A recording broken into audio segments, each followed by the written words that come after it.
अस्सलाम वालेकुम। कैसे हैं सब? खैरियत से हैं? उम्मीद करता हूँ कि अल्लाह पाक के हिफ्ज़ अमान में होंगे। अच्छा व्यूअर, आज हम आपको जो है ना क्वांटिटी सर्विंग के बारे में मालूमात देते हैं।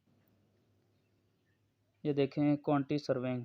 क्वांटिटी सर्विंग क्या है कि किसी भी प्रोजेक्ट पर तमीराती काम शुरू करने से पहले इसमें इस्तेमाल होने वाले तमाम मटीरियल की मकदारें मालूम की जाती हैं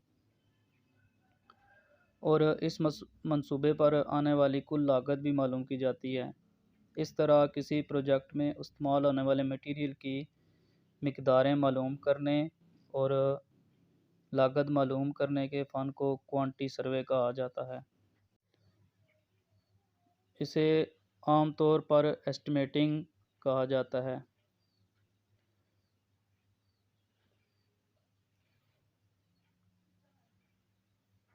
एस्टिमेटिंग से तमीराती काम शुरू करने से पहले मतलूबा तमीराती सामान की मकदार और इस पर आने वाली लागत का अंदाज़ा हो जाता है और इस तरह मंसूबे के लिए मुख्तस करदा रकम के बारे में मालूम हो जाता है कि इस फ़ंड से मंसूबा मुकम्मल हो सकता है कि नहीं।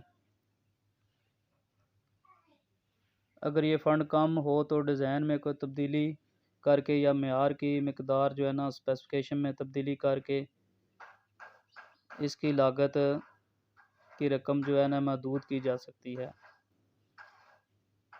और जो तखमीला लगाने के लिए एस्टिमेट लगाने के लिए वाले शख्स को क्वांटिटी सर्वेयर कहा जाता है। इसे एलिवेटर या एस्टिमेटर भी कहा जा सकता है।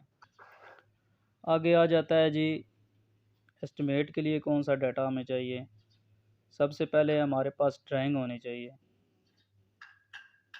कि किस तरह की हमें क्या चीज़ बनानी चाहिए। बिल्डिंग के मुतल्लिक़ है तो उसके मुतल्लिक़ ड्राइंग है, रोड है तो रोड के मुतल्लिक़ ड्राइंग है। दूसरा है स्पेसिफिकेशन कि इसमें कौन सा मटेरियल यूज़ करते हैं और उस मटेरियल की क्या ख़ासियत है। और तीसरा हमें जो है ना फ्रेश रेट चाहिए होते हैं कि रेटों के हिसाब से हम जो है ना उसकी एस्टिमेटिंग करेंगे।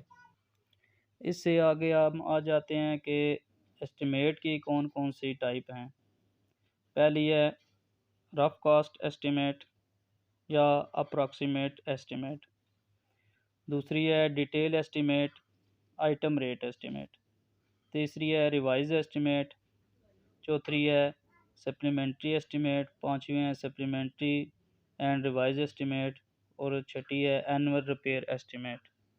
सबसे पहले हम बात करते हैं रफ़ कास्ट एस्टिमेट या अप्रॉक्सीमेट एस्टिमेट के बारे में।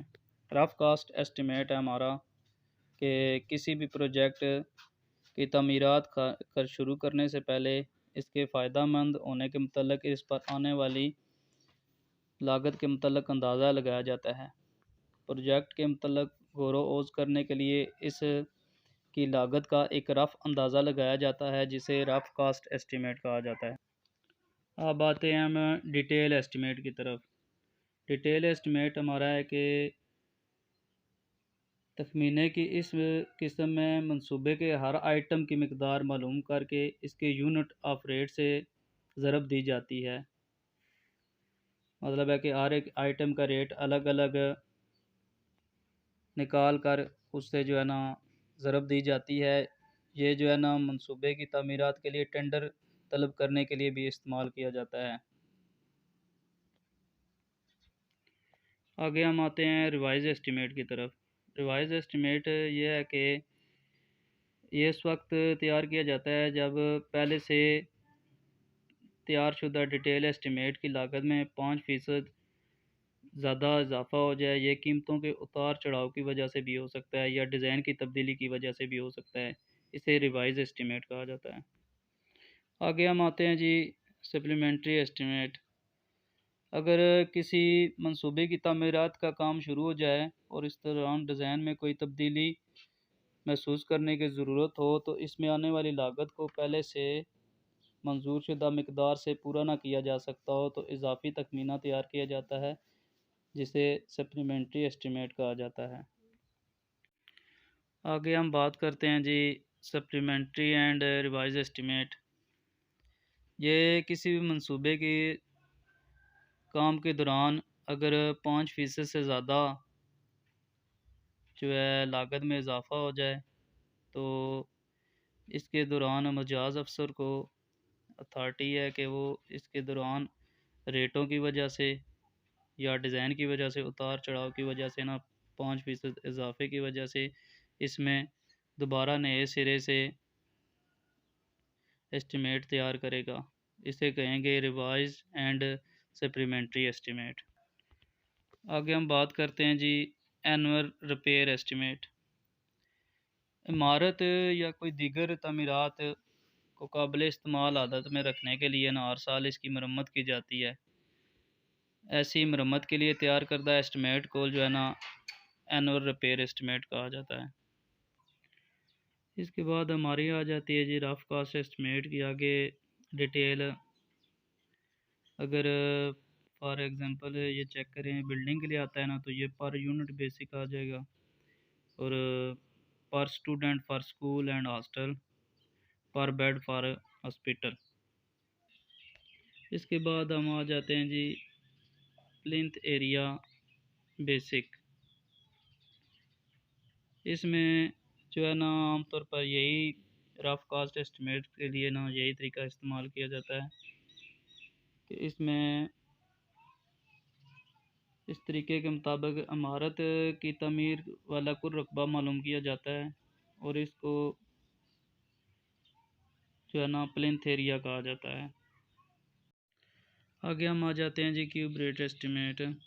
इसमें जो है ना ये रफ कास्ट के इस तरीके में इमारत का वॉल्यूम मालूम किया जाता है और इसके बाद इसके जो है ना रेट पर यूनिट वॉल्यूम से ज़रब दी जाती है। इसका जो है ना वॉल्यूम मालूम इमारत का वॉल्यूम मालूम करने के लिए इमारत की बैरूनी पैमाइशें मालूम की जाती हैं। इन पैमाइशों में इमारत की लंबाई, चौड़ाई और ऊंचाई शामिल है। इन तीनों को पैमाइशों को ज़रब देकर इमारत का जो है ना वॉल्यूम मालूम किया जाता है।